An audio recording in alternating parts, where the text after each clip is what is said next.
It is evident to us that negative stereotypes still persist against African Americans in the restaurant industry.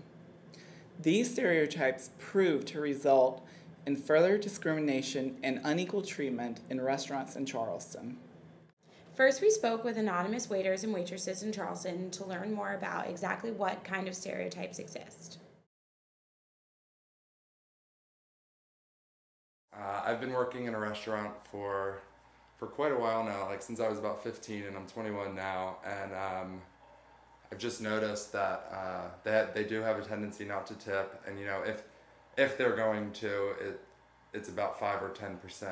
Sometimes if a group will walk in, it stresses me out because I know how busy and how hard I'm going to be working, and then only to realize that I'm going to get shafted on my tip. So I tend to get kind of frustrated. Yes, I do kind of have a judgment with them when it comes to them eating in a restaurant where I'm serving them, because I just have all these different things associated with them.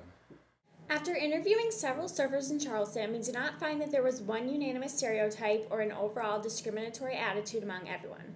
Nonetheless, we did discover that discrimination is still a problem and has not completely disappeared. Most people expressed to us that discrimination in restaurants was not an everyday occurrence, but it was sad to find that a majority of them were able to remember a specific scenario in which they had felt discriminated against. Those who we spoke to were vehement when telling us about the times they have received poor quality service or heard derogatory and racist remarks directed towards them.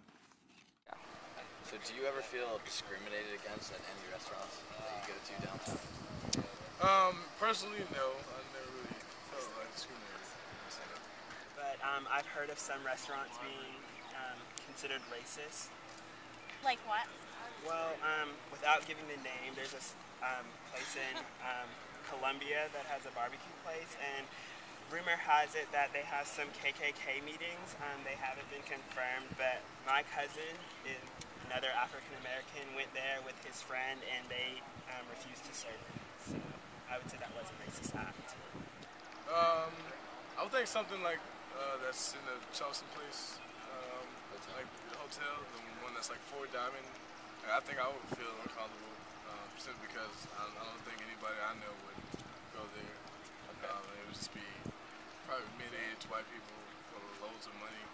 So do you feel service would be slower at a place like that for you?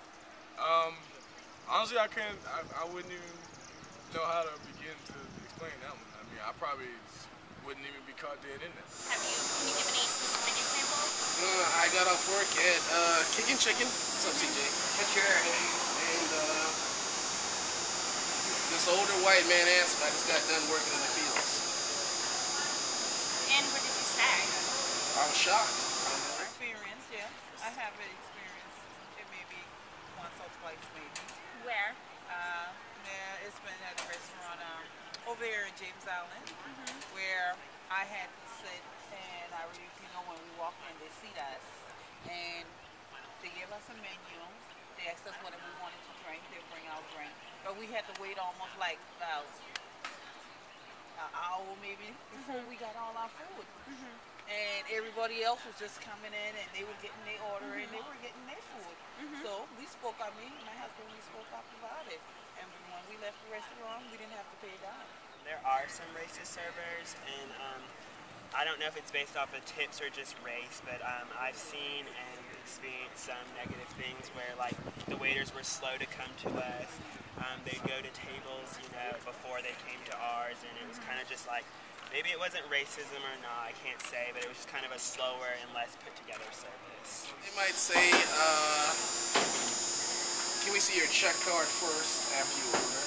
They usually think that some African American guests are loud and rude and just like in general poorly composed, so they tend to, put them to the back of the line. Said, it just got dark in here, and his coworker said, turn the lights up. He's like, I'm not talking about that. As an image like the black folks walk. They take forever to seat you, and then when they do seat you, they serve everybody else first and stuff, and it seems like the black people just be waiting so long. To address this problem, we brainstormed what could be done to further lower discriminatory events in restaurants. We came up with a few ideas. One is to petition our local government to require restaurants to educate their staff through videos and/or short training programs that include equal treatment regardless of race, gender, ethnicity, and religion. We found that managers do not feel it is their job to educate their servers on this type of issue because they assume that this type of behavior is not occurring in their restaurants. We think a training program would be effective because these acts of discrimination are reflective of individuals and their attitudes. And if this issue is not called to attention, they will be less likely to practice discrimination. This problem is relevant to history in this course in the sense that, despite countless efforts to rid our country of prejudices, the change is very slow.